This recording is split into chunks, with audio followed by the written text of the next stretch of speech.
Hello everyone and welcome to new Gjalt 101. We've only just started the year and we already have a huge product update for you. The release of TMS FNC Cloud Pack version 1.3. Some of the things that were added are TMS FNC Cloud Translation, with support for translation services of IBM, Google and Microsoft. TMS FNC Cloud Logger, which supports the Sentry, Exceptionless.io and Rollbar services. TMS FNC Cloud SumUp, this is a payment service, and TMS FNC Cloud Storage Services, which I will show you today. Besides that, we added a lot of other new features and some new components. If you want to see them all, you can have a look at our product version history, because now I will show you how the TMS FNC Cloud Storage Services work. This is a wrapper class that wraps all of the already supported cloud storage services, and we've added box to this as well.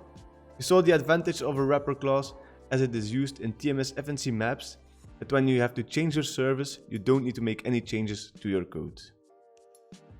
This is a component that you can pick from your palette and just put it on the form. One of the first properties that you might notice is the service property. These are the different services that are supported at the moment, which are Box, Dropbox, Google Drive, Ubiq and Microsoft OneDrive.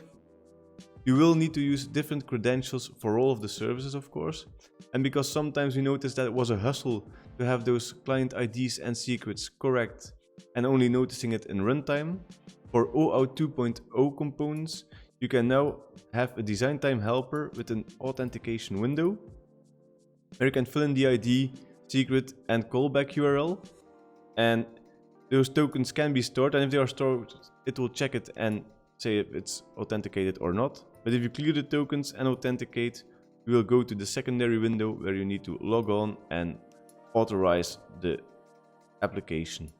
So now you can see that we have successfully authenticated, so we can work further on it. For the rest, it works as the other TMS FNC Cloud Storage Services. But if you haven't used them, I will give you a quick example. So we'll first add a button to connect service. So TMS FNC Cloud Storage Services 1.connect. As the TMS FNC Cloud Pack works asynchronous, we will use the events to further work with this. So on the connected, we'll do the get folder list. Now, as this is the wrapper, it means that if we would change to Google Drive, we still can use the same code for the method get folder list, and we'll receive the same response, which is in the event on get folder list. And here we'll just add all of the items to a list box. So we'll need to add a list box.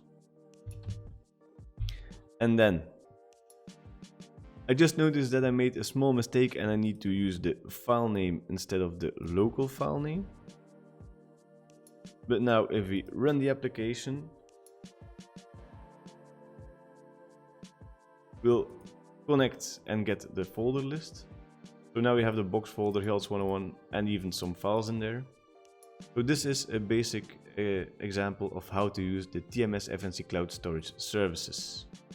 TMS FNC Cloud Storage Services should bring you another level of freedom on working with cloud storage services, as your code is not depending on a single service anymore. Thank you for watching. Till the next Gjalt 101.